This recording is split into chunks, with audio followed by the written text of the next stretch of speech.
Eu vou esperar o pessoal entrar primeiro, aguardando as pessoas entrarem na live.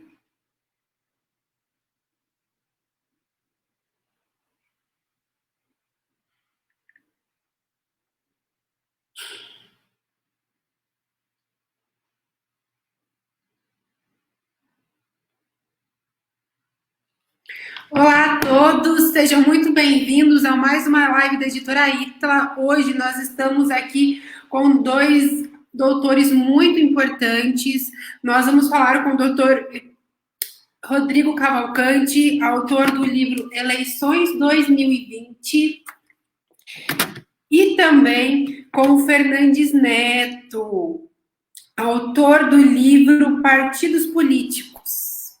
Eu vou chamar os dois agora para a gente conversar com eles e eles explicarem um pouco mais sobre as obras que eles escreveram. Somos muito gratos pela presença deles aqui, que são dois autores que nós prezamos muito aqui dentro da nossa editora.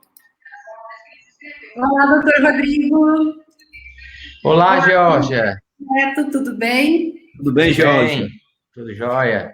Que bom que vocês estão aqui, né? Eu gostaria que, antes de mais nada, vocês falassem um pouquinho de vocês para quem está assistindo a gente.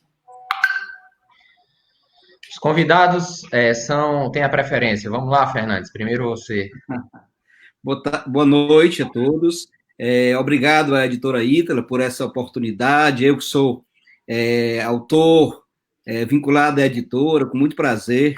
E obrigado, Rodrigo, pelo convite também de participar do lançamento do seu livro. Hoje aqui o objeto da nossa análise, do nosso estudo é o seu livro, é o lançamento do seu livro. Obrigado pelo prazer. Eu sou o Fernandes Neto, sou advogado, sou professor de Direito Eleitoral e sou autor aqui pela Ítala do livro Partidos Políticos, Desafios Contemporâneos. Foi um livro lançado em 2019 e tem tido uma boa repercussão na área do direito eleitoral e da ciência política. E é um prazer imenso estar aqui com vocês pela Editora Ítala para falar sobre eleições de 2020 e financiamento da política e de financiamento de campanha. Muito bem. Bom, eu sou Rodrigo Cavalcante, servidor da Justiça Eleitoral no Estado do Ceará, professor universitário.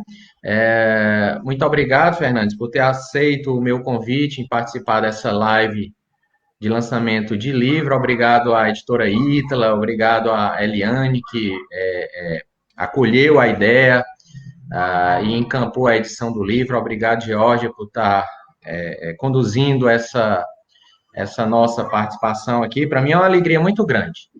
Eu ainda não tinha escrito ou lançado nenhum livro, né? Então, veio o momento agora, eu vou falar um pouco sobre o livro. Então, obrigado pela participação de vocês, obrigado a todos que estão acompanhando aqui esse momento no Facebook, vamos tentar falar aí alguma coisa sobre financiamento de campanha. Vamos lá, então. Para a gente iniciar, doutor Rodrigo, você podia falar dos aspectos teóricos mencionados no seu livro? Falar um pouco do seu livro para nós? Sim, claro. É um prazer falar desse livro para mim. Como eu sou servidor da Justiça Eleitoral já há um certo tempo, né? Eu vou agora, em dezembro de 2020, vou fazer 25 anos de Justiça Eleitoral. Então, coincidiu de eu estar na Justiça Eleitoral e gostar do direito eleitoral. Sempre gostei muito do direito eleitoral. E sempre me chamou a atenção o financiamento da política. Esse tema me foi sempre muito caro. Eu sempre gostei de ler sobre. Embora as atribuições sejam muitas, e as minhas atribuições no TRE também são muitas, então eu nunca tinha estudado detidamente o assunto. Inclusive, nas épocas em que eu estava nas assessorias dos juízes do Pleno, né, eu passei alguns momentos em assessorias de juiz do Pleno do TRE, antes, na parte da gestão administrativa. Mesmo nessa época, o tema em si já me interessava. Na época em que eu estava na assessoria, me lembro que aqui eu precisava estudar o assunto, porque um ou outro processo eu precisava conduzir, conversar, elaborar acórdons, e aqui eu me debruçava sobre um ou sobre outro assunto, mas sempre daquela forma, mais ou menos ali aligerada ou superficial, de modo pontual, sem ter aquela noção do todo acerca do financiamento de campanha. E aí foi quando, em 2014 para 2015, eu fui convidado a conduzir a Secretaria de Controle Interno do TRE Ceará, à época Secretaria de Controle Interno, hoje Secretaria de Controle Interno e Auditoria.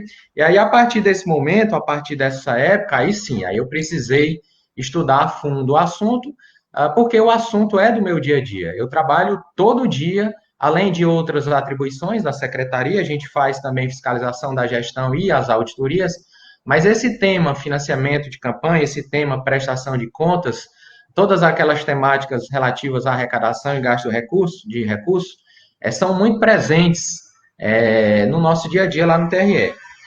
E eu, em razão dessa necessidade de estar a par mesmo do assunto, inclusive porque o pessoal lá no TRE, a nossa equipe lá na secretaria, é formada por um pessoal muito preparado, os colegas que trabalham com esse assunto são muito preparados, e aí eu precisava também estar a par e me preparar também acerca do tema. E aí foi a partir daí, 2014, mais precisamente 2015, na verdade, eu comecei a fazer várias anotações, vários estudos, comecei a conversar muito com o pessoal, ia tirar minhas dúvidas, a gente discute muito, discute muito ainda lá na nossa jornada, e eu passei a fazer todo tipo de anotação, compilando precedentes, TSE, TRS, e aí comecei a escrever sobre esse assunto específico. Eu, na verdade, para a eleição 2016, aproximadamente ali, próxima à eleição, eu já tinha esse projeto pronto. Pronto, assim, eu tinha escrito muito já sobre. Julho, eu formatei o livro eu mesmo, inclusive exatamente com esse contexto, sentenças e consequências, mas não senti que a coisa estava madura, não senti que seria o momento para fazer uma divulgação. E aí passou a eleição 2016, continuei escrevendo, atualizei para as regras, ou com as regras relativas a 2018, acompanhei tudo isso com relação à eleição 2018 e, mais ou menos nesse período também, junho, julho, eu novamente formatei o livro, nesse momento, com as resoluções para a eleição 2018. Conversei com uma pessoa à época, ela viu o projeto, ele só não tinha o nome eleições, no caso 2018, à época. Era só arrecadação, despesa, prestação de contas, sentenças e consequências. Conversei com um grande amigo, ele olhou e disse, rapaz, se eu fosse você, eu publicava. Mas eu, novamente, não senti que era o momento, e eu acho que livro também tem isso, como tudo na vida. A vida, ela é de momentos mesmo, né? Existem momentos para tudo. Eu não senti firmeza, não senti que a coisa estava madura em 2018. E assim eu fiz, continuei escrevendo, continuei atualizando, fiz isso em 2019. Quando foi em julho de 2019, eu formatei novamente o trabalho e pensei em publicar. Conversei com a minha esposa à época e aí com ela eu pensei, disse, rapaz, a eleição 2018 passou, ninguém vai querer, não há tanto interesse mais para a eleição 2018, eu acho que não teria muito sentido divulgar esse trabalho agora, em julho de 2018.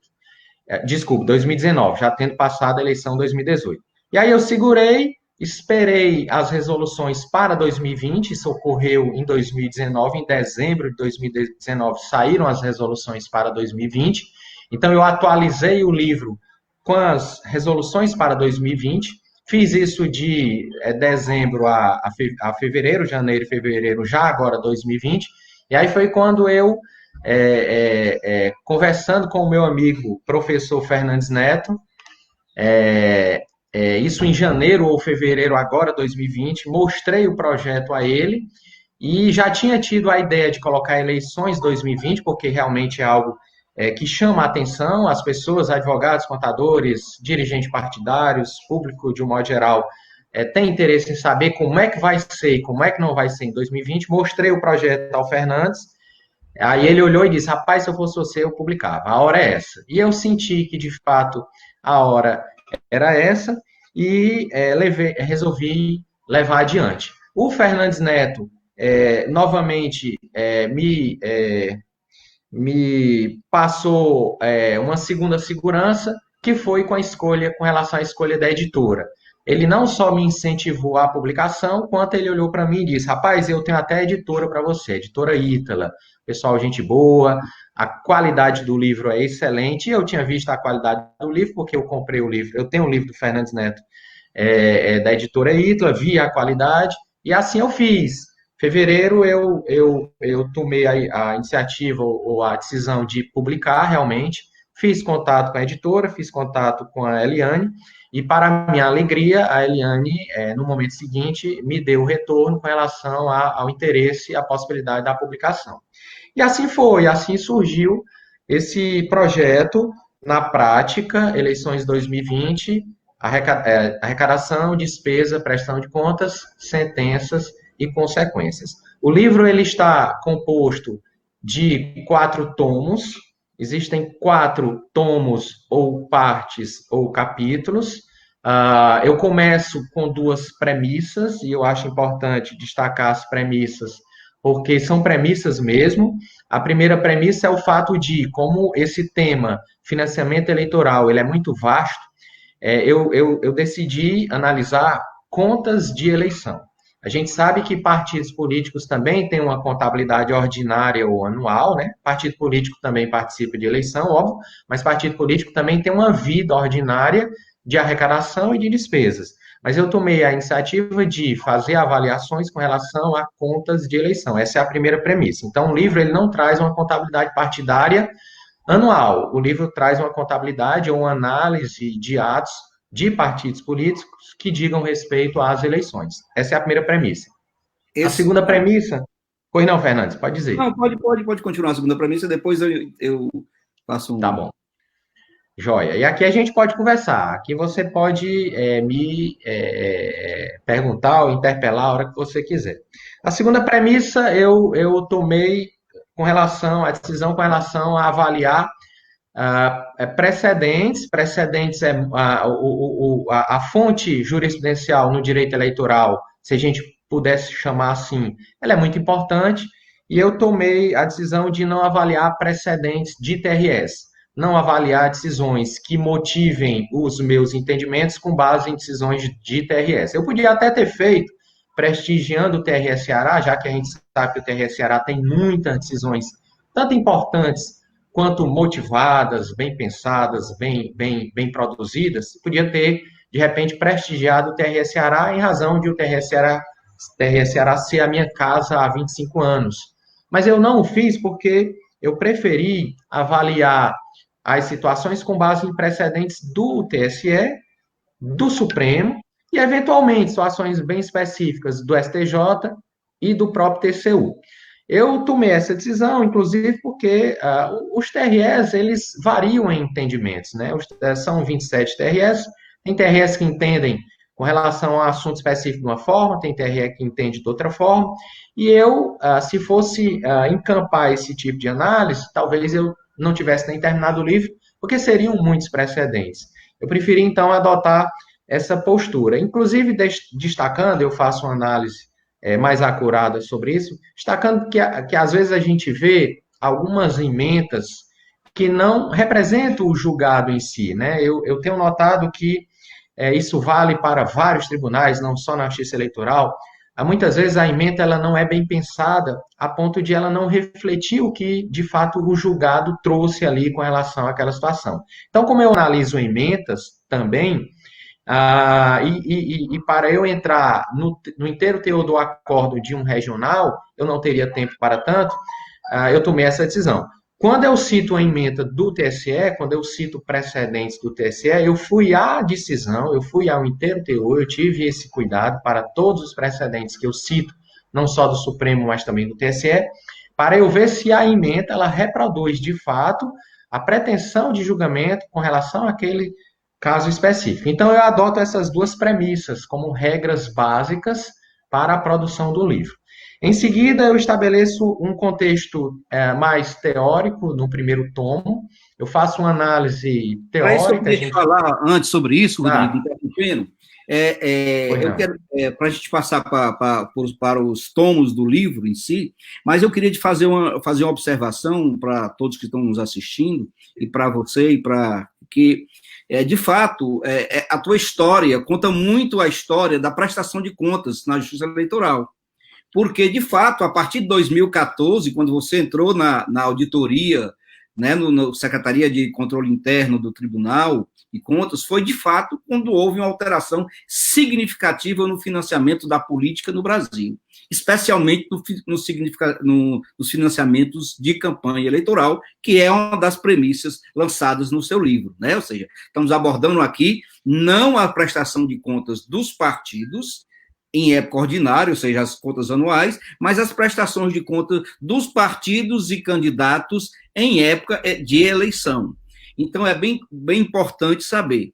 E você, com a sua experiência de cada ano e as mudanças, e as maiores mudanças vieram na eleição de 2014 para 2016 e 2016 para 2018, né? E quando foi, de fato, o TSE e a Justiça Eleitoral em si trouxe uma conotação mais severa e mais observadora, de fato, mais cruzou os dados mais, e hoje faz uma análise muito mais criteriosa e muito criteriosa, com todas as informações possíveis, foi que realmente a prestação de contas passou a ter uma importância muito grande na justiça eleitoral no Brasil e seus julgados, como você disse, consequências. De fato, eu queria primeiro falar sobre o primeiro tomo, o tomo que trata sobre o financiamento eleitoral, sobre a questão teórica, né? E eu queria perguntar a você, Rodrigo, o que é que você trata especificamente com relação ao primeiro tomo? Pronto, Fernandes. O primeiro tomo, de fato, ele é um pouco mais teórico. O livro, ele tem uma pretensão de ser prático. O livro, ele tem uma pretensão de trazer aspectos práticos mesmo, da rotina, das formas de julgamento, das formas de análise no contexto jurídico.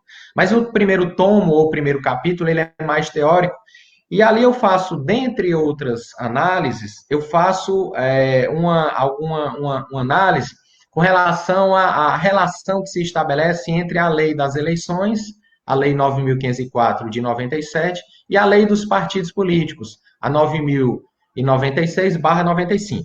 Eu analiso no primeiro tomo uma aparente antinomia que pode existir entre essas duas normas com relação ao contexto do livro em si, no seguinte sentido: a lei dos partidos políticos, ela prevê lá que a desaprovação de contas não traz mais, antes trazia, não traz mais a suspensão das cotas do fundo partidário.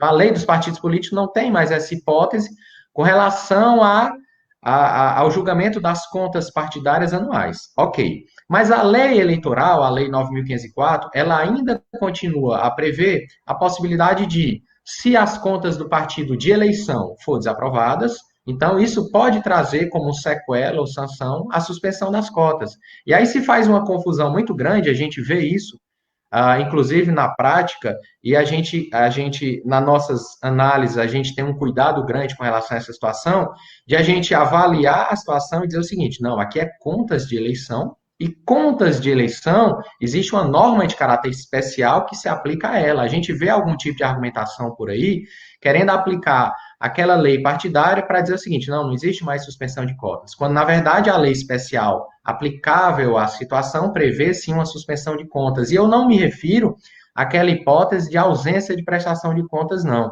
Essa ausência de prestação de contas, tanto numa quanto noutra, pode trazer e traz a suspensão das cotas. Eu não me refiro a isso, eu me refiro à desaprovação de contas mesmo. Essa abordagem é essencial, Rodrigo, porque, de fato, eu que advogo para partidos políticos, para candidatos, vejo muitas pessoas falando que acabou a suspensão das cotas do fundo eleitoral, né? Do fundo partidário. Acabaram as suspensões e do fundo eleitoral. E a gente vê que, na prática, com relação a eleições, a contas de campanha, isso não é verdade. Isso não é verdade. Então, para a prática, para os contadores, para os advogados que trabalham com isso, essa é uma importante mensagem que você está dando, até um spoiler importante do seu livro. Aí. Exatamente. E nesse contexto, Fernandes, veja só, eu faço uma análise no livro, embora esse primeiro tomo ele seja mais teórico, mas ele é mais teórico, mas com um contexto prático. Pelo seguinte, porque eu pego a 9.096 e digo, aqui ela só se aplica a partido político na contabilidade anual. Aqui, em razão de uma eventual omissão da lei eleitoral com relação a esse aspecto, então aqui você pode pegar a lei dos partidos políticos e aplicar a contabilidade partidária de eleição, em razão de uma omissão da própria lei eleitoral. Então, eu faço esse tipo de cotejo entre uma norma e outra para dizer o que é que se aplica só a partido e eleição e o que é que se aplica a partido e a contabilidade anual. Além desse aspecto, Fernandes, que eu trago aí no tomo 1, eu também avalio uma situação que a gente viu ocorrer muito na prática, e embora isso seja uma atividade da Justiça Eleitoral, mas ela pode ter um reflexo na prática e na atuação do contador ou mesmo do advogado. Situações, por exemplo, em que o candidato ou mesmo partido se vê diante de uma desaprovação de contas, ou mesmo a aprovação com ressalva lá no primeiro grau, então ele tem a prestação de contas dele aprovada com ressalva, eu já vi isso acontecer, e ele quer tirar a ressalva, aí ele recorre. Ou mesmo desaprovada por um motivo A e B, aí ele recorre ao TRE. Aí a gente faz aqui no TRE, assim como o TSE também faz na análise técnica, a gente faz uma segunda análise. E aí eu já me deparei com a seguinte situação, a situação em que, por um motivo qualquer, inclusive pelo volume de trabalho, na análise técnica, lá no primeiro grau, se deixa de constatar, por exemplo, o uso irregular de um recurso público. Então, na análise técnica, por uma falha da condição humana, pelo volume de trabalho, inclusive, uma quantia X que não tenha sido demonstrada a sua realização, que adivinha, por exemplo, de recurso público, pode ser que seja de recurso público, pode ser que seja de recurso privado, a gente analisa do mesmo jeito, e aí fica a dúvida. Nessa segunda análise técnica, eu poderia constatar esse fato, já que esse fato não foi constatado lá no primeiro grau e não foi levantado no efeito devolutivo do recurso, porque quando a parte recorre, ela vai recorrer abordando a temática A e B, que foi objeto da desaprovação, digamos, ou que foi objeto de uma aprovação com ressalva, digamos. Ela não abordou o aspecto C, porque o aspecto C não foi visto, óbvio, nem na análise técnica e nem pelo juiz, por uma falha que pode ser minha, pode ser sua, pode ser de qualquer um. Beleza, aí eu constato isso, na análise técnica, que um recurso X não foi demonstrado com relação a ele. Na primeira instância, ele não identificou uma falha técnica ou de qualquer natureza na prestação de contas. E isso foi levantado apenas em segunda instância, é isso? Você quis dizer? Na verdade, isso. Na verdade, não é levantado em segunda instância por uma análise técnica. Podia ter sido levantado em segunda instância pelo Ministério Público, digamos. Podia ter sido levantado em segunda instância no eventual contra-razões. Mas eu vi isso de ofício. Aí vem a dúvida. Se o tribunal, digamos, se a instância superior, TRE ou a especial, TSE, for levar isso em conta, isso pode trazer, eu já me deparei, mas eu escrevi isso no livro, aí eu não vou dar spoiler com relação às minhas conclusões, né? Mas aí a gente estaria, de repente, diante de uma situação para um reformatio impégios, né? O cidadão recorreu para o tema A e B. Aí eu, na condição de analista, e considerando o caráter de ordem pública que norteia o direito eleitoral, matéria de ordem pública, isso aí, se eu uso um recurso especial, eu levanto essa questão. E essa questão levantada numa análise técnica pode trazer, de repente, não sei, pode ser que sim, pode ser que não, um reformatio impégios, certo? Para, numa situação dessa, determinar que o cidadão devolva a quantia que não foi demonstrado o seu uso. Em suma, eu avalio essa situação no primeiro tomo. Entre outras situações, eu avalio esse eventual reformatio impégios. Posso estar errado nas minhas avaliações, pode ser, tudo bem, mas são minhas as avaliações, né? E vou esperar as suas considerações depois que você lê. É um aspecto extremamente interessante, que eu trago doutrina, inclusive, para avaliar numa situação específica em que você tem um caráter penal, talvez no aspecto criminal isso não fosse possível, mas no aspecto eleitoral, que tem um caráter civil, talvez seja. Então, eu avalio essas situações. Mas é uma grande observação, sabe por quê? Porque, de fato, isso já está ocorrendo no tocante às inegibilidades, né? Elas começam a fatos novos de inegibilidades serem analisados em primeiro e até junto ao TSE. Então, de fato, e esses fatos levantados pela situação técnica podem até levar a um abuso de poder, né? Uma nova ação por esse novo fato levantado. Então, de fato, é um assunto extremamente importante. Você pontuou um assunto significativo hoje na prestação de contas e muito usual hoje, que ocorre muito hoje. Né? Ou seja, nós estamos falando de fatos que são muito concretos, são muito práticos e que ocorrem no dia a dia das prestações de contas. De fato, não é exceção, nós estamos falando praticamente de uma regra. Sem dúvida. Fernandes, nesse ponto específico, inclusive, num contexto prático, que não se aplicaria à vida do advogado, mas se aplica à vida do servidor, eu faço uma avaliação com relação àquilo que você pode considerar para efeito de parecer. A nossa atividade, enquanto analista técnico, é via parecer, né? A gente emite parecer, inclusive, com conclusão, aprovação, desaprovação, aprovação com ressalva, contas não prestadas. E aí existe essa avaliação que se faz pelo analista e isso se faz por meio de parecer. Então, eu tenho um subtópico nesse tomo 1 com relação a orientar quem precisar ou quiser com relação à emissão do parecer. E nesse momento eu cito o precedente do Supremo, dizendo mais ou menos como é que você conduz um parecer. Cito a própria lei da OAB, com relação a esse aspecto específico, entre outras situações. Então, é um contexto teórico, tudo bem, mas ele traz uma situação prática, da vida prática do pessoal que está no interior, em todo o Brasil, nos cartórios eleitorais, fazendo esse tipo de avaliação. Por falar em prática, Rodrigo, no segundo tomo, você traz a questão das sentenças. Primeiro, eu queria que você dissesse por que você intitulou sentenças e depois falar sobre quais tipos de sentença que você fala, que eu vi que é arrecadação de despesas, despesas além do limite legal, fonte vedada. Eu queria que a gente fosse transcorrendo, porque esse assunto é de interesse de todos nós. Lembrando sempre que a contabilidade, e hoje a contabilidade política, a contabilidade eleitoral, as contas de campanha, hoje praticamente é o maior índice de processos da Justiça Eleitoral com relação a cassações de mandatos, que tem como consequência cassações de mandato. Então, assim, a responsabilidade de um advogado que exerce a sua função na prestação de contas e de um contador, principalmente porque a contabilidade eleitoral, ela nem é pública, nem é também privada, ela tem uma maneira própria de caminhar dentro da linha da contabilidade, né? Ou seja, não é tão comum e não é qualquer pessoa sem estudar não pode fazer uma contabilidade, né, de eleição. Eu quero analisar essas consequências no caso no segundo tomo da sentença. Vamos lá. Vamos lá, Fernandes. Antes de eu entrar no segundo tomo propriamente dito, eu diria para você o seguinte: a quantidade de processos de prestação de conta na Justiça Eleitoral supera a quantidade de todas as demais classes, não só no aspecto que possa trazer a inelegibilidade ou uma ação em razão do 30A e por aí vai. O quantitativo de processo de prestação de contas na Justiça Eleitoral é superior em muito às demais classes, representações, reclamações, AGE, AIME e por aí vai.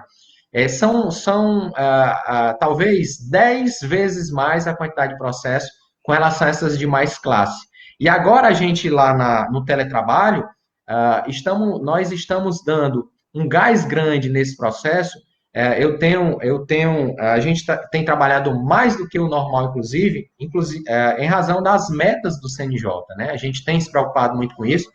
O pessoal, você conhece, da Justiça Eleitoral, é um pessoal devotado, estamos todos em casa, o pessoal está trabalhando de manhã, de tarde e de noite, estamos debruçados sobre esse processo, só para você e quem estiver nos assistindo. Os processos físicos nós já analisamos todos, aqueles físicos que ainda eram físicos, e estamos trabalhando nos PJE em processo de prestação de contas. Com relação ao segundo tomo do trabalho, eu intitulei o tomo de sentenças pelo seguinte: quando eu comecei a estudar detidamente esse assunto, eu ficava pensando, sim, então o que é que pode redundar de uma sentença na prestação de contas, né? Notadamente a desaprovação, porque se for uma aprovação, ótimo, que é o que se espera. Aprovação, no máximo uma aprovação com ressalva, né? Aquelas situações que não tragam uma repercussão maior ou situações que não tragam uma irregularidade, podem ser objeto de aprovação com ressalva. Tudo bem, aprovação com ressalva, vá lá. Embora eu fale no livro, sobre esses dois tópicos. Mas a desaprovação, eu ficava pensando, sim, a desaprovação, qual é a sequela para o candidato ou partido político com relação a uma desaprovação? O que é que isso pode acarretar? E aí, o que foi que eu fiz com relação ao tomo 2? Eu elenquei as 24 possibilidades de sentenças no processo de aprovação de contas que traga algum tipo de repercussão para o candidato ou partido político. Então, são várias, né? Se eu fosse falar aqui de todas, a gente não teria tempo. Mas, por exemplo, a extrapolação do teto de gastos, né? Você aí falou mais cedo, eleição 2016 foi marco com relação ao financiamento de campanha, porque foi a partir de 2016 que se estabeleceram aqueles tetos de gasto, né? Até 2014, partidos políticos e candidatos definiam os seus tetos. A Lei 9.504 dizia que era preciso uma norma específica para definir tetos, não havia norma específica, então os partidos definiam esse teto até 2014. Em 2016 surgiu uma norma, a 13165, que estabeleceu aqueles percentuais, né, 70%, 50%, 30%, 70%, percentuais para efeito de teto de gasto. Em 2018 vieram outros tetos, valores nominais, né, 70% presidente da República, 70 milhões, desculpe, presidente da República, 2 milhões e meio deputado federal, 1 milhão deputado estadual, e por aí vai. Eleição 2020, foi repetida aquela regra com relação a 2016. Aí eu discorro sobre tudo isso no livro, inclusive com uma planilha, já definindo aí com atualização até fevereiro, porque a atualização vai ocorrer em julho, a gente não pode atualizar ainda até julho, óbvio, quem vai fazer isso é o TSE. Então, lá no livro, por exemplo, uma dessas 24 sentenças, o que é? O candidato que extrapolar o teto de gastos, a resolução prevê a desaprovação. A resolução prevendo a desaprovação, esse teto de gastos, ou essa desaprovação, vai trazer como segunda sequela para o candidato o envio do processo ao Ministério Público para a abertura da ação que o Ministério Público entender cabível. Então, são 24 possibilidades de sentenças que tragam algum tipo de repercussão para candidato ou partido político. Uso de fonte vedada, por exemplo. A gente sabe que existem 3 espécies de fontes vedadas, né? Recurso do estrangeiro, a própria fonte de pessoa jurídica e os permissionários de serviço público. Então, essas são fontes vedadas. Por exemplo, taxista, né? Isso para quem está nos ouvindo, né? Taxista exatamente. Não pode doar, né? Para a campanha eleitoral, né? Exatamente. Ele pode doar para si também. O taxista poderia, na condição de permissionário, doar para si, se ele for candidato. Aí tudo bem. Doação para si próprio, o taxista, o permissionário. Mas o permissionário, enquanto permissionário, ele é fonte vedada. Então, eu, eventualmente, candidato, que receba recurso de um taxista, por exemplo, eu tenho que ficar atento. Porque isso vai, aí você falou também mais cedo, foi uma novidade para a eleição 2016, isso vai trazer um batimento de informação. O TSE vai compilar informações em maio do próximo ano, vai encaminhar a Receita Federal, vai haver batimento de informação, Receita Federal, Banco Central, COAF, isso depois vai ser compilado, encaminhado ao Ministério Público, o Ministério Público vai poder propor as ações que entender cabíveis com relação à fonte vedada, é uma das hipóteses. Então, eu cito... Rodrigo, a nossa preocupação, desculpe atrapalhar, mas eu acho que é para puxar o ouvinte também, a nossa preocupação é porque os tetos parece que ficaram muito baixos de uma realidade eleitoral. Na verdade, os tetos não são tetos exuberantes, são tetos bem limitados de gasto eleitoral. Por exemplo, os menores municípios, se eu não me engano, um vereador vai poder gastar algo em 12 ou 13 mil reais atualizados. O prefeito, algo de 100 e poucos mil reais nos municípios menores, né? Então, assim, são valores muito pequenos para uma campanha eleitoral, nós sabemos, mesmo em época de crise eleitoral, e com uma capacidade muito grande de informação. Ou seja, hoje é muito fácil do seu concorrente, o concorrente na política, analisar os seus gastos, se você fez comício, se você fez cartazes, se você impulsionou na internet, se você fez tudo isso, né? Então, assim, esses elementos são muito fáceis de se conectar e de se levantar essas situações. Então, assim, a nossa preocupação é que já não pode mais, já não há mais como se fazer aquelas prestações de contas do passado, dos anos 90, onde eram prestações de conta, eram faz de conta de prestação, né? Isso. E você abordou um aspecto aí, Fernandes, que me reportou aqui a um outro. Veja bem, existem alguns livros sobre financiamento de campanha, são poucos, na verdade, no Brasil, bons, inclusive, escrito por excelentes profissionais, a gente sabe disso, mas aí fazendo uma rápida propaganda aqui do livro, da forma com que eu explorei o assunto, está um pouco diferente. No seguinte sentido, por exemplo, aí eu vou dar um exemplo prático. Quando você fala em limite de gasto, em teto de gasto, tem um aspecto jurídico que eu abordo no livro, que é o seguinte: limite de gastos para 2020, aquela leizinha que foi sancionada o ano passado para dizer isso, a lei diz assim, que o limite de gasto em 2020 vai ser o limite de gasto com relação à eleição 2016. Ok. Eleição 2016, com relação ao limite de gasto, estabelecia percentuais e dizia que esses percentuais incidiriam sobre aqueles limites definidos em 2012. E a lei previa isso para frente. Se não tivesse havido alteração para 2018, você pegaria aqueles percentuais, calcularia com base na perspectiva passada, 2018 seria 2014, e assim iria. O grande detalhe é que a lei que definiu o teto de gasto em 2018, ela revogou aquela lei que definiu o teto de gasto em 2016. E a partir do momento em que a lei, em 2019, disse que o teto de gasto para 2020 é aquela mesma de 2016, ela previu algo em que você precisa avaliar algo que está revogado. A lei em 2016 foi revogada, ela não existe mais. Na prática, o que é que vai acontecer? Aí eu explorei isso aí, explicando a situação no livro. Na prática, o que é que vai acontecer? Em 2016, o TSE baixou uma portaria para todos os municípios do Brasil, fazendo essa conta e definindo limites. Ok, o que é que o TSE vai fazer em 2020? Vai pegar aquela portaria para a qual a lei foi revogada e atualizar valores. Você tem aí, no mínimo, uma tecnia normativa para você definir algo tão importante, que é limite de gasto. Foi o que aconteceu no final das contas. Essa lei, a 13.877, que definiu o limite de gasto, ela foi aprovada daquele jeito que a gente sabe sempre, né? De afogadilho. O Congresso Nacional, ali, às vésperas daquela regra da anualidade, estabeleceu, ou a lei foi sancionada com um artigo só, repetindo algo que estava revogado. Em suma, eu exploro essa questão jurídica no livro, explico da forma que eu entendo, óbvio, e digo no final o seguinte, até trazendo spoiler já aqui, o que é que vai acontecer na prática, já que nós precisamos de limite? O TSE vai pegar a portaria de 2016, atualizar valores em julho e está resolvida essa questão. Tecnicamente não seria correto no meu entendimento, claro, mas é o que vai acontecer, essa é a realidade prática que nós vamos enfrentar, né? Exatamente. Sem dúvida. Nesse tomo 2, eu ainda trato, dentre outros tópicos, Fernandes, com relação à intempestividade.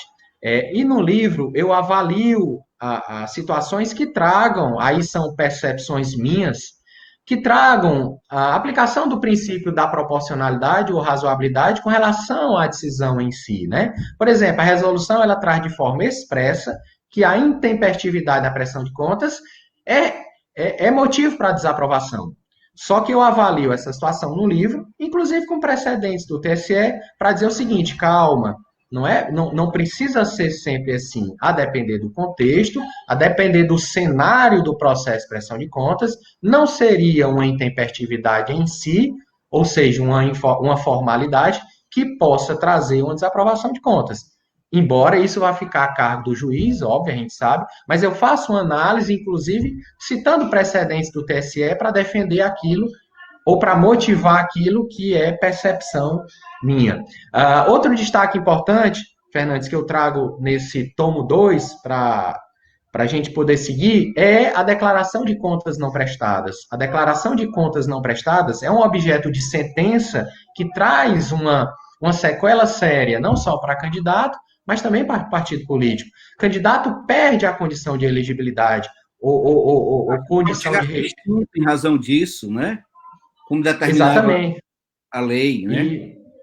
O partido fica sem receber cota do fundo partidário a partir do momento que ele tem declaração de contas não prestadas. E aí eu entro num aspecto importante para você na condição de advogado, que é o fato de o candidato e o partido tem que ter procurador, o candidato e o partido tem que ter advogado no processo, com procuração, sob pena do que você falou aí, que é a extinção, né?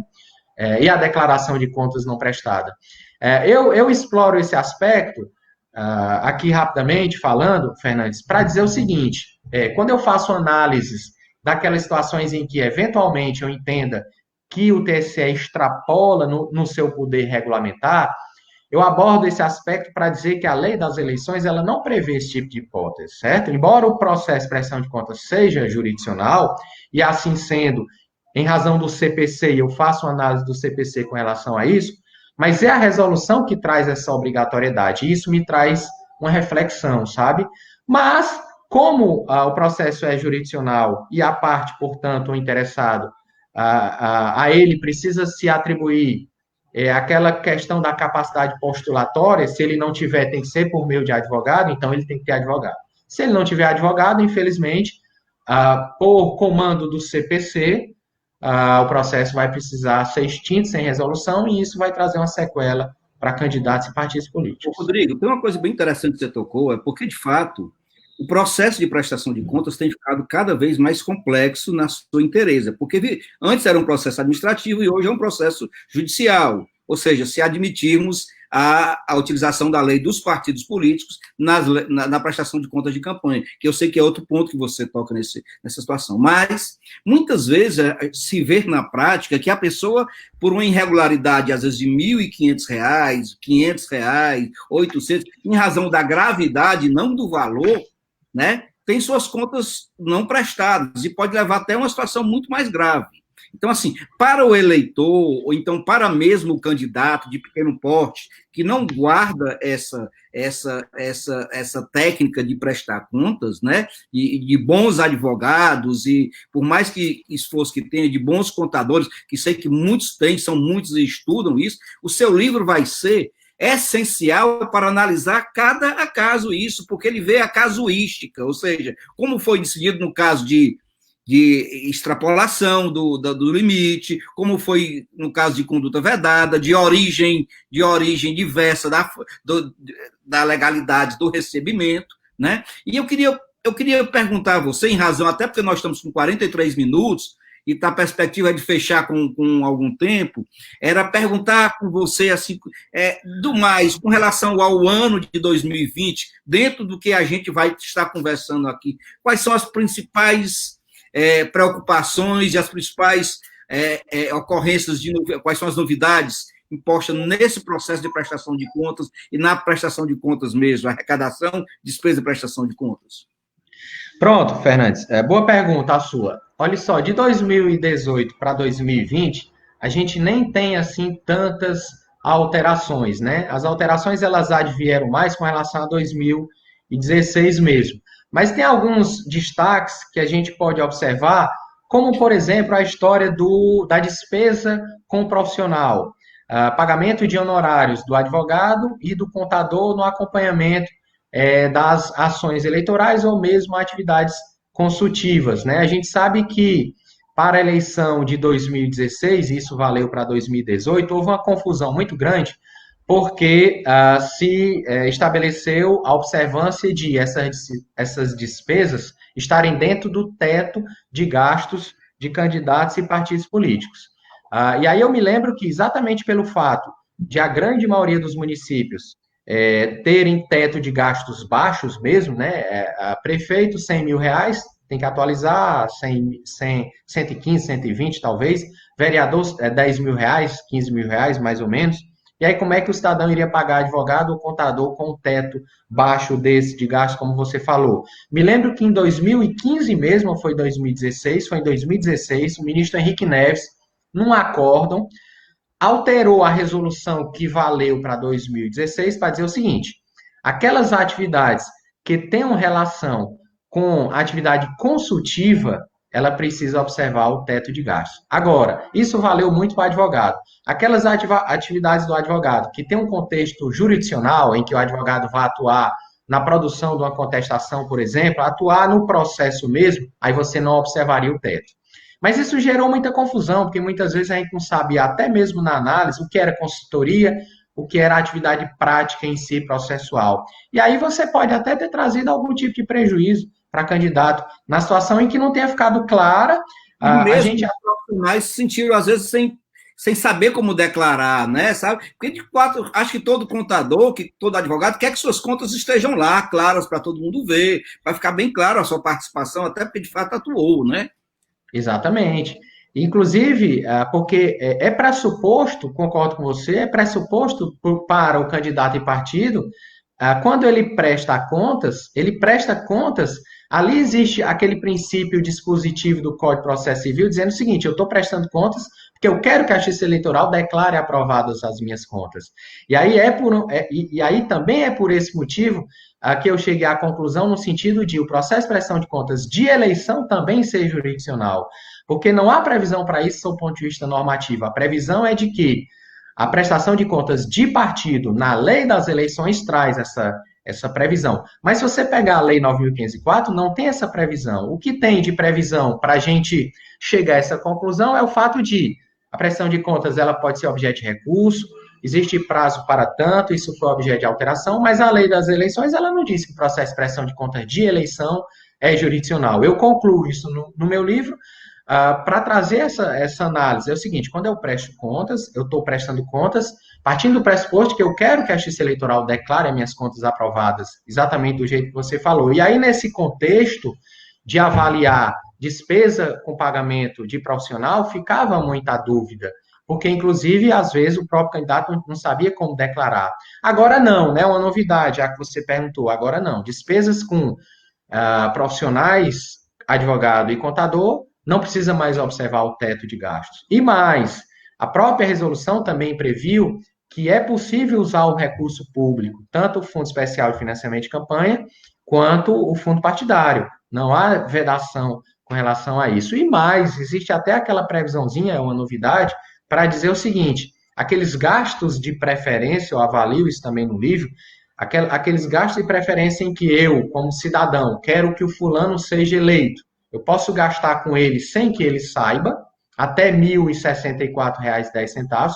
Ele não sabe, ele não registra isso na prestação de conta, eu vou poder fazê-lo também com relação a pagar um profissional para atuar em nome de um candidato que eu queira que seja eleito, por exemplo. Eu só fico na dúvida, mas isso é uma percepção minha, como é que isso vai se dar, né? Eu vou pagar um profissional para um candidato X ou Y e ele não vai saber que aquele profissional está atuando em nome dele. A gente não sabe como é que essa situação vai se comportar, tem muitas, né? Coisas que vão se comportar da maneira que a gente não sabe ainda. Eu acho que o seu livro vai ser crucial para isso, inclusive para, no bom sentido, influenciar decisões dos tribunais regionais e do TSE. Por exemplo, uma das coisas que sempre foi preocupante para a gente, que trabalha com prestação de contas também, é a questão como se gastar o valor por preferência. Como eu posso, qualquer eleitor pode gastar até R$ 1.064 para um candidato, né?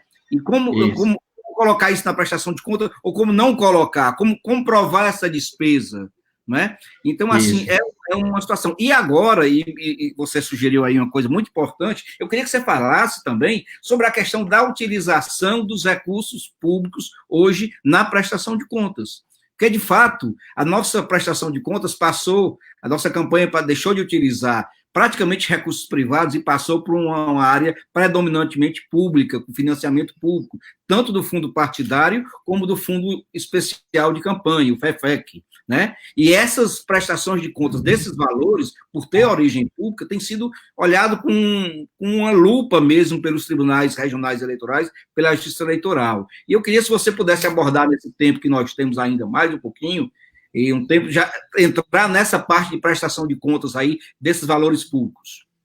Pronto, Fernandes. Então você tocou num ponto que está previsto, um dos que estão previstos lá no tomo 3, que são as consequências, certo? Eu elenquei 38 consequências que podem ser originárias do julgamento da prestação de contas e que pode ter uma repercussão não só para candidatos, partidos políticos, mas pode ter repercussão para fornecedor, doador, bancos, cidadão e quem participe de alguma forma, direto ou indiretamente, do financiamento de campanha.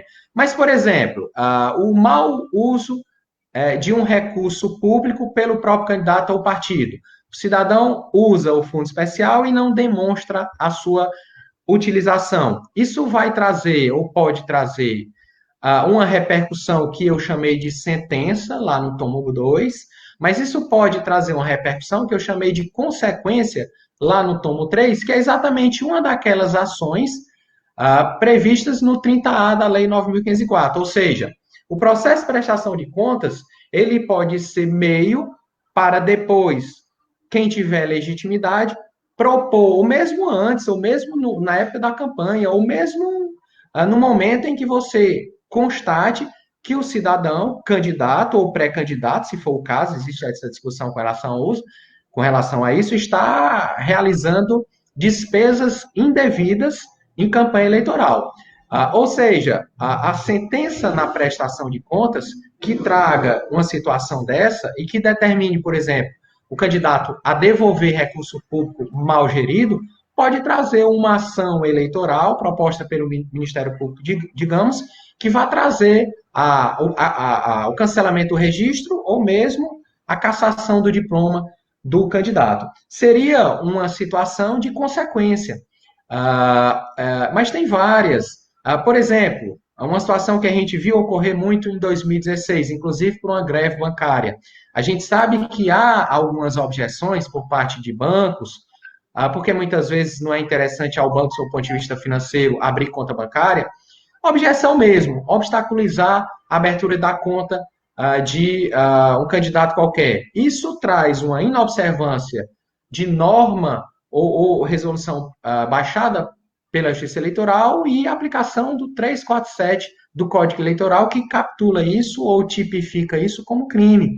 Isso pode constar no processo de prestação de contas, isso pode ser objeto de dispositivo lá na sentença, e depois essa pessoa preposta de banco, por exemplo, e eu exploro isso no livro, ser responsabilizada numa ação ou civil ou penal que venha a ser proposta depois. Então, eu citei 2 exemplos aqui, mas tem vários, são 38, eu elenco lá no livro.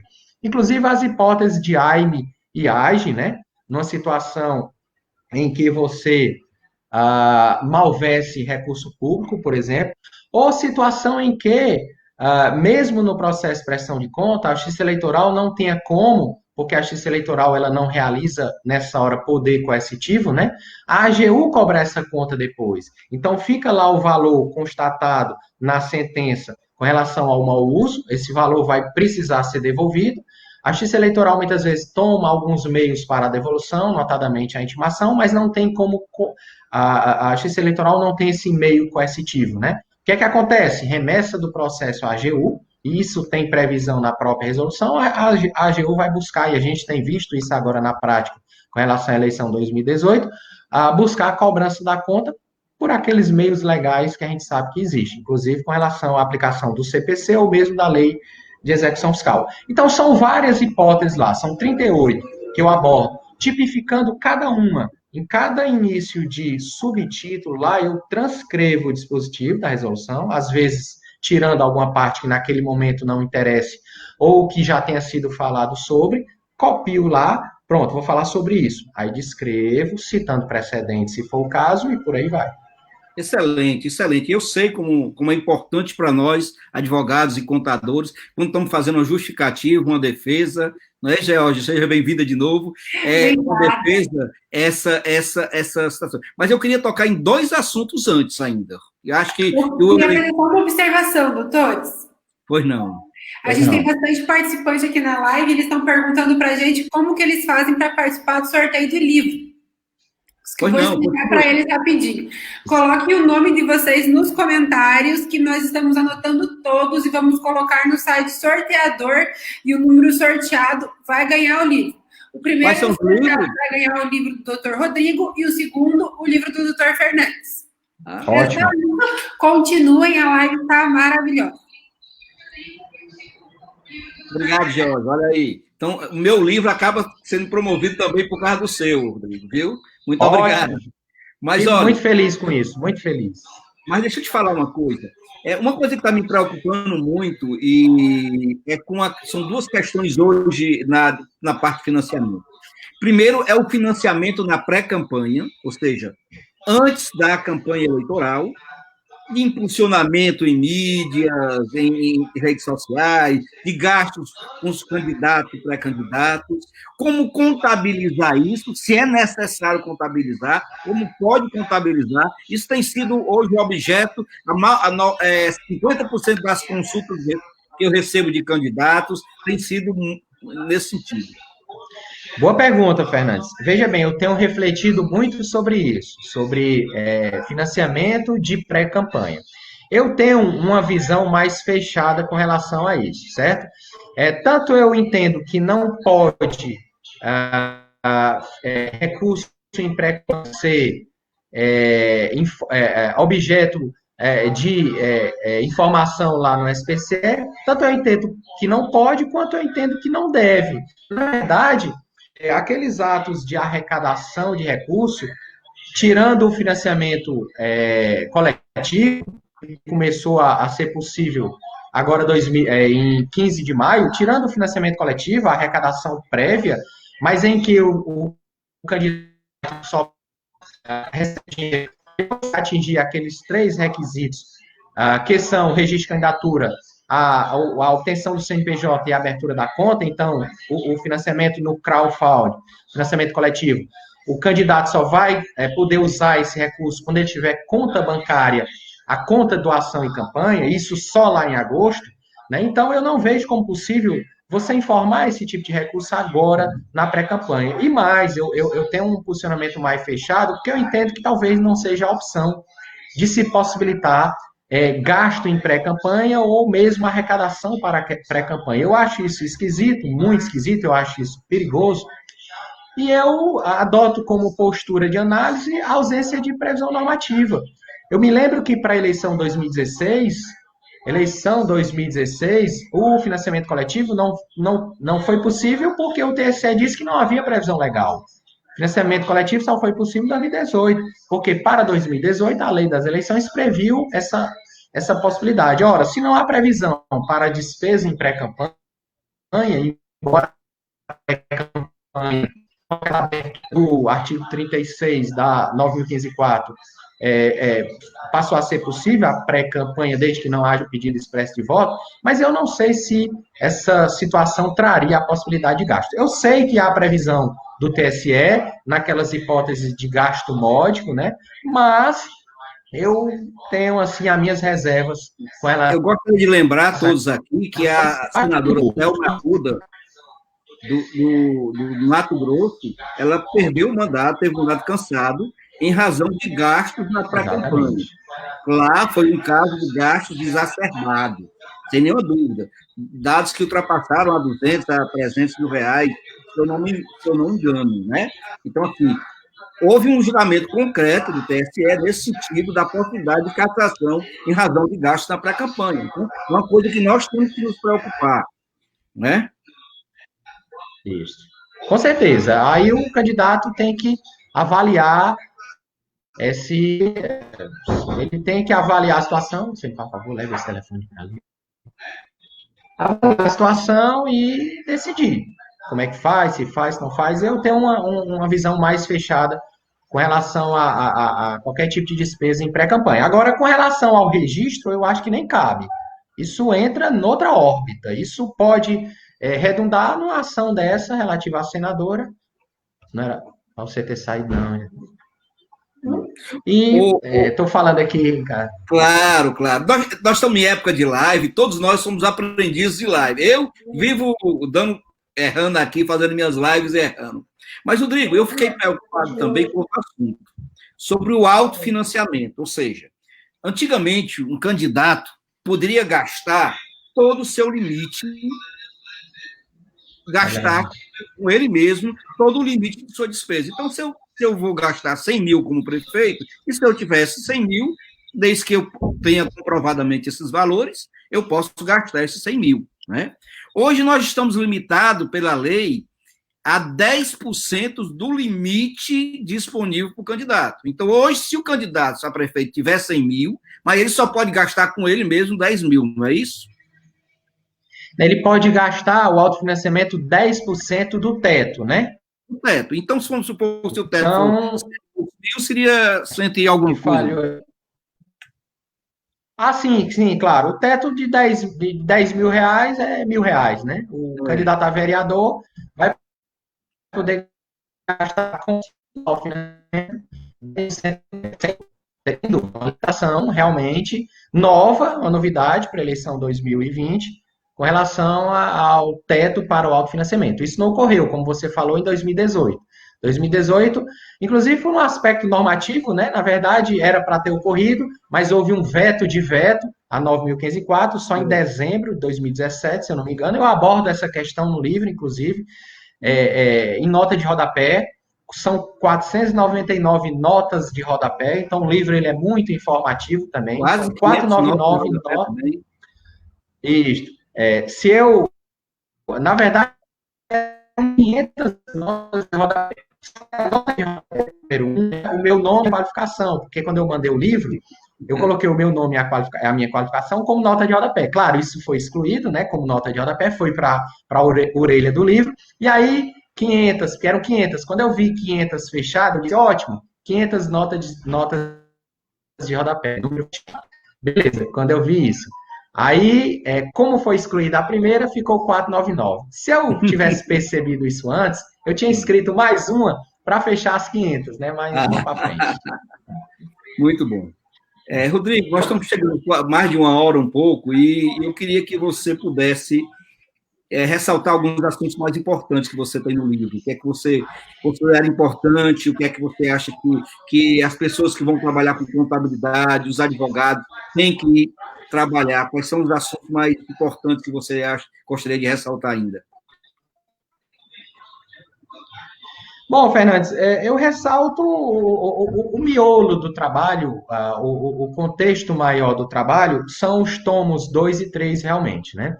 O primeiro tem um contexto mais teórico, embora com alguma carga prática, mas o tomo 2, ele traz, eu compilei mesmo, certo? Tanto da 9.504 quanto da 23.607, a resolução que trata a eleição 2020. Então, é uma compilação mesmo de 24 dispositivos que podem trazer repercussões, né? Então, a resolução, ela traz situações lá claras, no sentido de, se ocorrer isso, desaprovação. A resolução é clara.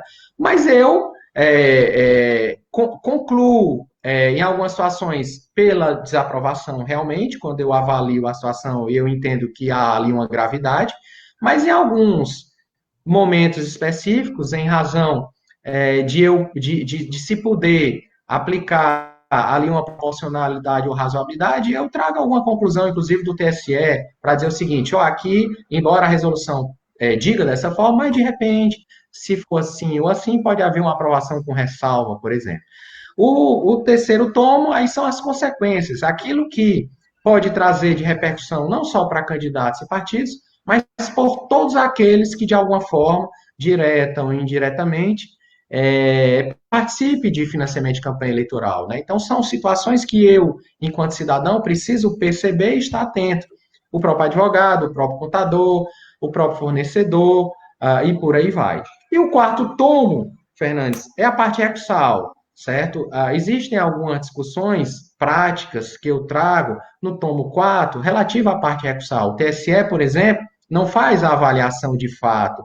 O TSE não revolve fato nos seus julgados. A prestação de contas tem muito de fato.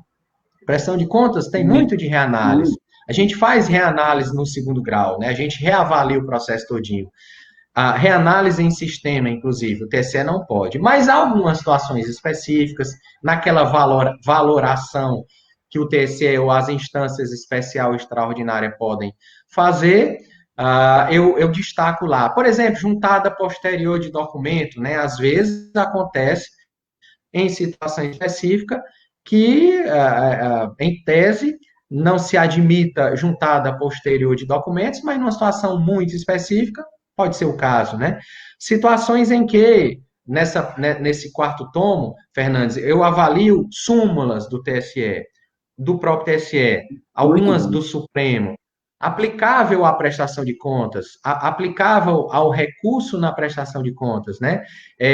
Até extrapolo, quando eu cito algumas situações relativas a mandado de segurança, numa situação em que eu entenda que possa haver uma teratologia ali, uma absurdez, porque o erro é da condição humana, então, num julgamento específico, haja uma extrapolação, o candidato, de repente, se vê numa situação em que ele, de repente, possa propor, você, como advogado, propor, e você sabe melhor do que eu isso, sobre isso, um mandado de segurança, por exemplo, certo? Aquelas ações que a Justiça Eleitoral ainda tem chamado de cautelar, né? O CPC mudou nomenclatura, mas a Justiça Eleitoral, em razão do código e em razão de resoluções mesmo, ainda chama de cautelar. Cautelar que se possa usar já numa fase recursal para você obstar uma situação que traga um prejuízo para o candidato. Então, eu faço análises nesse tomo 4 com relação a como se pode manejar um recurso ou como se avalia o recurso na fase recursal e por aí vai.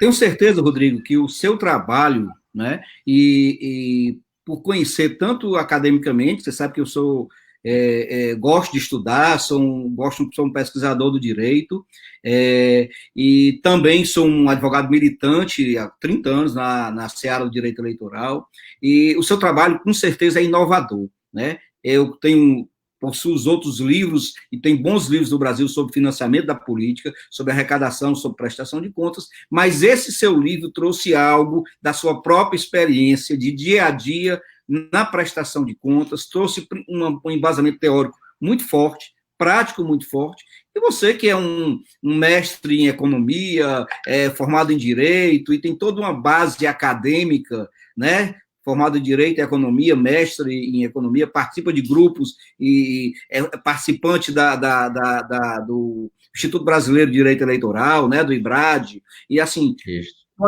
trouxe essa inovação, e a editora Ítala está de parabéns em reconhecer o potencial, tanto mercadológico, como principalmente o potencial de educação pedagógica à sociedade para a prestação de contas em acolher seu livro. Obrigado, Fernandes. Fico muito eu também feliz com agradeço. Entrei só para agradecer. É verdadeira, eu o considero muito, e muito obrigado pela sua participação e pelos elogios. Fico muito feliz. Diga lá, Jorge. Podem continuar conversando, o pessoal não está nem se importando que já tem 1h10, porque o assunto é ótimo e do interesse de todo mundo. O que a gente tem para dizer? Agradecer a parceria de vocês, sabe? A dedicação que vocês tiveram escrevendo as suas obras, a gente tem o prazer de vocês terem escolhido a gente como editora de vocês. Para nós é uma honra ter publicado cada obra dessa. Ficamos muito felizes e contentes mesmo, e felicíssimos com os elogios que foram tecidos a nós, né? Agora as pessoas colocaram aqui o sorteio, nossa equipe já pegou o nome de todo mundo, a gente vai sortear e vai contar quem foi o ganhador, quem foram os ganhadores, não é mesmo? Continuem conversando enquanto a gente faz agora esse compilamento da promoção, e a gente já volta para falar quem ganhou e para falar também que nós temos, para quem não ganhar, né, um cupom promocional para comprar no site Editora Ítala, 10% de desconto usando o cupom Eleições 2020. Vou anotar aqui nos comentários e colocar na tela para todo mundo ver. Já volto aqui com o ganhador, esperem e continuem conversando, doutores. Fernandes, um outro aspecto que consta lá nas consequências é a ausência. Eu vi isso ocorrer na prática, embora não seja comum, mas eu vi isso ocorrer em 2014 e 2016, e essa regra não é nova, é a impossibilidade da diplomação nas hipóteses da ausência de prestação de contas. O candidato simplesmente não... E isso é comum, isso foi 2016 e 2012, se eu não me engano. O cidadão participou da eleição, foi eleito, não prestou contas e não ia ser diplomado. Ele se tocou um dia antes, prestou contas, correu com a situação, basta prestar contas, basta protocolizar, agora PJE, né? protocolizou, aí se abre a possibilidade da diplomação. Então, eu abordo essa situação como consequência. Né? Na verdade, isso não redunda de um processo de prestação de contas, porque não há processo de prestação de contas, ele não prestou contas. Mas isso é originário do assunto prestação de contas. Então, eu trouxe como uma consequência Importantíssimo, importantíssimo. Da temática em si.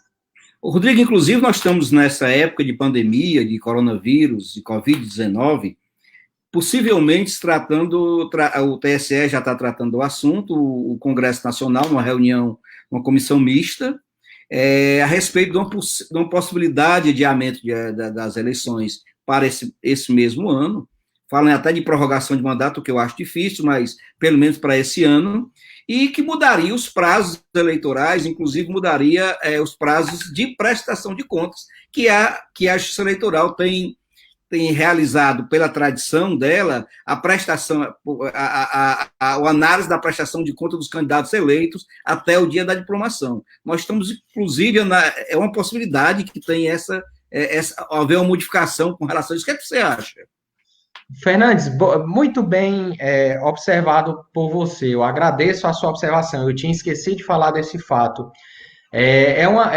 Quando eu encaminhei o livro à editora, isso foi em fevereiro, a gente não estava ainda nesse isolamento social, né? Já havia a problemática da Covid-19, mas eu nem imaginava que a gente fosse chegar agora aonde chegar essa situação. Depois eu me preocupei, quando o livro já estava na editora, eu me preocupei. E aí o calendário eleitoral, porque eu cito o calendário eleitoral diversas vezes no livro, a gente tem alguns prazos que tem repercussão direta na prestação de contas, a exemplo da prestação de contas parcial. Setembro, 13, 9 a 13 de setembro, né? Mas aí o que foi que constou no livro? Tem, na contracapa do livro, logo no comecinho do livro, tem uma observação no seguinte sentido: as alterações de prazo, ou mesmo alterações de calendário, eu vou comentar, vou encaminhar a editora e a gente vai disponibilizar isso aí para todos. Eu faço várias análises com relação ao calendário, várias, em nota de rodapé, inclusive. Isso pode ser objeto de alteração, sem nenhuma dúvida, né? A eleição tem tudo para ter alteração de data, sem unificação. Claro, nem falemos nisso, né? Eu acho que não a unificação seria a pior hipótese, inclusive para a democracia. Não dá para confundir eleição municipal ou misturar a eleição municipal com a eleição geral, não. Mas, com essas alterações, eu vou pegar prazo por prazo, data por data em calendário, vou escrever e vou divulgar isso aí para todos, inclusive... Mas claro que não muda nada o conteúdo do livro em nada, somente a adequação dos prazos normais que temos aqui, não é? Isso. O contexto de mérito do livro não muda, realmente não muda nada. Isso é importante a pessoa saber, porque essa modificação não teria como alterar se você vier comprar o livro agora, como eu comprei, a turma, os meus alunos já quase todos compraram, por indicação minha, assim, não vai alterar basicamente o conteúdo do livro. Não. Isso. O conteúdo não tem nenhum prejuízo ao conteúdo em si do livro. Nenhum. Eu até hesitei, na época, em março. Fiquei na dúvida e tal. Disse, rapaz, sabe uma coisa? O conteúdo em si não muda. Então, vamos para frente. Eu escrevo sobre depois e divulgo para os compradores, especialmente, e para todos. Eu quero dizer que o meu livro aqui, que eu publiquei em 2019 pela Ítala aqui, esse Partidos Políticos, eu já estou aqui cheio de papelzinho nele para fazer alterações e na segunda edição, e estou esperando, né? Enquanto estou escrevendo outro livro, que espero publicar até o final do ano. Mas, assim, é normal de quem produz, quem pesquisa, fazer essa alteração.